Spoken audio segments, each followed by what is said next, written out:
কলকাতার পুরনো ছাপাখানায় রাতের শিফটে কাজ করত অর্ণব। এক রাতে হঠাৎ মেশিন বন্ধ হয়ে গেল। মেশিনের কালো কালি কাগজে নিজে নিজে শব্দ লিখল, আমি ফিরে এসেছি। অর্ণব ভেবেছিল কারো প্র্যাঙ্ক, কিন্তু পরের কাগজে ছাপা হলো তার নিজের মুখ। চোখ দুটো নেই। মেশিন আবার চলতে শুরু করল। ঘরে ঠান্ডা বাতাস। টেবিলের নিচে যেন কেউ হামাগুড়ি দিয়ে হাঁটছে।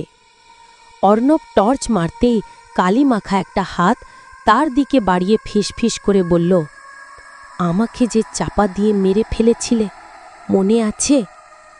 অর্ণব তো কখনো কাউকে মারেনি, তবু হাতটা উঠে এসে তার গলায় ধরে ফেলল।